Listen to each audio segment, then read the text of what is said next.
नमस्कार। उत्तर प्रदेश के उप मुख्यमंत्री केशव प्रसाद मौर्य ने राज्य के मुख्यमंत्री योगी आदित्यनाथ की जमकर तारीफ की है।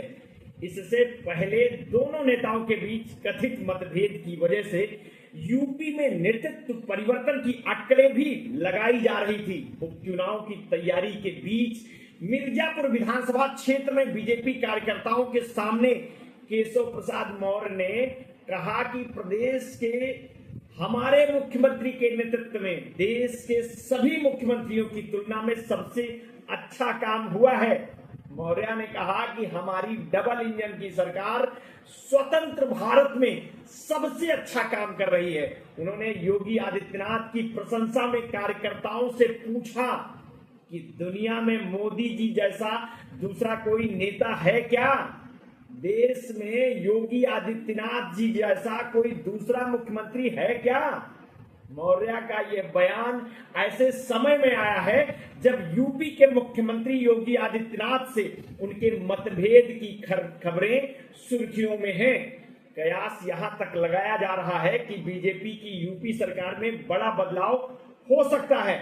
इससे पहले पिछले महीने 14 जुलाई को लखनऊ में बीजेपी राज्य कार्यकारिणी की बैठक में दोनों नेताओं ने प्रदेश में लोकसभा के खराब प्रदर्शन की अलग अलग वजहें गिनवाई थी। इस बैठक में बीजेपी के राष्ट्रीय अध्यक्ष जेपी नड्डा भी मौजूद थे। सीएम योगी आदित्यनाथ ने बैठक में आत्मविश्वास को यूपी में पार्टी के खराब प्रदर्शन का कारण बताया था। वहीं दूसरी तरफ केशव प्रसाद मौर्य ने कहा था कि संगठन सरकार से बड़ा होता है। डिप्टी सीएम केशव प्रसाद मौर्य ने कहा था कि संगठन प्रदेश और देश के नेतृत्व के सामने कह रहा हूं, संगठन सरकार से बड़ा होता है और संगठन से बड़ा कोई नहीं होता। केशव प्रसाद मौर्य के बयान को योगी सरकार के खिलाफ टिप्पणी के तौर पर देखा गया था और इसने कई तरह की चर्चा और अटकलों को जन्म दिया। इस बयान के बाद से माना जाता है कि यूपी के मुख्यमंत्री और उप मुख्यमंत्री के बीच बड़ी खाई है। ऐसे में केशव प्रसाद मौर्य के रुख में अचानक ये बदलाव कैसे आया, इसको लेकर के बीबीसी के सहयोगी से बातचीत करते हुए वरिष्ठ पत्रकार नवीन जोशी कहते हैं कि केशव प्रसाद मौर्य बुरी तरह से आहत हैं और योगी के खिलाफ उनका विद्रोह शांत नहीं होने वाला है। इसमें उनको केंद्रीय नेतृत्व का भी समर्थन हासिल है, लेकिन यूपी में होने वाले विधानसभा उपचुनाव को देखते हुए उनका सुर बदला है।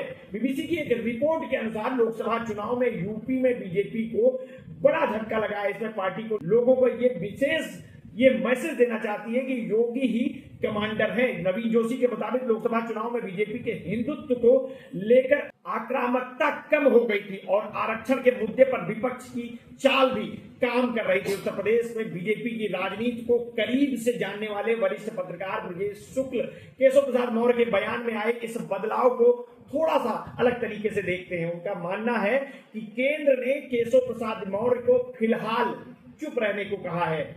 जब तक संभावनाएं बनी होती हैं और उम्मीद होती है तब तक असंतोष और गतिरोध नजर आते हैं। ब्रजेश शुक्ला के मुताबिक सियासत में बगावत करके कोई सफल नहीं होता है। ऐसा कोई उदाहरण नहीं है कि बगावत करके कोई सफल हुआ हो। उनके अनुसार मौर्य का तरीका और समय दोनों गलत था। इससे पार्टी की छीछालेदर हो रही थी। संगठन हमेशा बड़ा होता है, लेकिन समय काल और परिस्थितियों की वजह से यह विवाद का रूप ले लेता है। उत्तर प्रदेश में विधानसभा की 10 सीटों पर उपचुनाव होने हैं।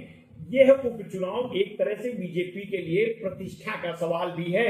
इससे पहले जुलाई में देश के 7 राज्यों की 13 विधानसभा सीटों पर उपचुनाव हुए थे। इनमें इंडिया गठबंधन के 10 सीटों पर जीत हासिल की थी, जबकि बीजेपी की अगुवाई वाले एनडीए के खाते में केवल 2 सीटें आई थी। लोकसभा चुनाव में बीजेपी को लगे झटके के बाद नतीजों को भी बीजेपी के गिरते ग्राफ की तरह देखा जा रहा है। राजनीतिक तौर पर उत्तर प्रदेश देश का सबसे बड़ा राज्य है, लेकिन इस साल के लोकसभा चुनाव में उसे राज्य में बड़ा झटका लगा। 4 जून 2024 को आए लोकसभा चुनाव के नतीजों में यूपी में बीजेपी को 80 में से 33 सीटें मिली थी, जो साल 2019 की तुलना में 29 कम है। लोकसभा चुनाव में बीजेपी को लगे इस झटके की वजह से ही वो अपने दम पर केंद्र में बहुमत हासिल नहीं कर पाई। उसके बाद से यूपी में बीजेपी की इस असफलता को लेकर कई तरह के आकलन किए जा रहे हैं। इसे यूपी की सरकार के कामकाज से भी जोड़कर देखा गया है। तो कुछ लोग लोकसभा चुनाव में सीटों के बंटवारे को इस परिणाम के पीछे की वजह मानते हैं। इन नतीजों का विश्लेषण बताता है कि लोकसभा चुनाव में समाजवादी पार्टी और कांग्रेस के गठबंधन ने यूपी की 240 सीटों पर अपनी बढ़त बना ली है। नवीन जोशी कहते हैं कि यही बढ़त बीजेपी के लिए बड़ी चिंता की बात है। मोदी शाह भी योगी को पसंद नहीं करते हैं, ये बहुत स्पष्ट है। लेकिन जिस तरह से केशव प्रसाद मौर्य ने योगी की खुली मुखालफत की है, उससे लगता है कि पार्टी में चिंता है। दूसरी तरफ मौजूदा समय में यूपी के पूर्व मुख्यमंत्री और समाजवादी पार्टी के नेता अखिलेश यादव काफी आक्रामक नजर आ रहे हैं। वे संसद में भी कई मौकों पर सदन में विपक्ष के नेता राहुल गांधी से भी ज्यादा आक्रामक दिखे हैं। उत्तर प्रदेश के मुख्यमंत्री योगी आदित्यनाथ से जुड़े सवाल पर भी अखिलेश यादव मीडिया के सामने काफी तीखे शब्दों में प्रतिक्रिया देते हुए दिखते हैं। अखिलेश यादव ने यूपी में अपनी पार्टी यूनिट को भी काफी कसा है और केशव प्रसाद मौर्य के बयानों को इन सभी संदर्भों से जोड़कर देखा जाना चाहिए। लखनऊ की बैठक में बयान देने के बाद 16 जुलाई को दिल्ली में केशव प्रसाद मौर्य और यूपी प्रदेश अध्यक्ष भूपेंद्र चौधरी ने बीजेपी अध्यक्ष जेपी नड्डा से मुलाकात की थी। 17 जुलाई को केशव प्रसाद मौर्य ने एक बार फिर सोशल मीडिया के जरिए संदेश दिया कि संगठन सरकार से बड़ा है और कार्यकर्ताओं का दर्द मेरा दर्द है। संगठन से बड़ा कोई नहीं है, कार्यकर्ता ही गौरव है।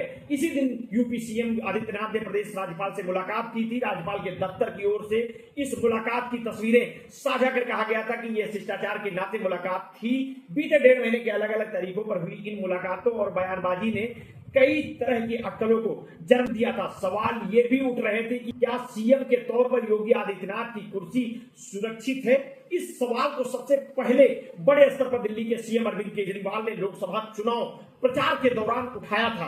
केजरीवाल ने 11 मई 2024 को एक चुनावी सभा में कहा था कि अगर ये चुनाव जीत गए तो मेरे से लिखवा लो, 2 महीने के अंदर उत्तर प्रदेश का मुख्यमंत्री बदल देंगे ये लोग, योगी आदित्यनाथ की राजनीति खत्म करेंगे, उनको भी निपटा देंगे। खैर जो भी हो, चुनाव को लेकर के सभी की नजरें उत्तर प्रदेश पर गड़ी हुई हैं। समीक्षा बता रही है कि उत्तर प्रदेश में बहुत कुछ ज्यादा चुनाव को लेकर के बदलाव होता नहीं दिख रहा है। देखना है कि जनता अपने मत का उपयोग किस आधार पर करती है। हमारे साथ आप जुड़े रहिए, समय समय पर हम आपको समीक्षात्मक रिपोर्ट देते रहेंगे। आपने अगर अभी तक हमारी चैनल को सब्सक्राइब नहीं किया है तो तत्काल कर लीजिए, बेल आइकन दबाना ना भूलिए। अपने स्वास्थ्य के प्रति सचेत रहिए, सजग रहिए, अपना ध्यान रखिए। बहुत बहुत धन्यवाद, साधुवाद।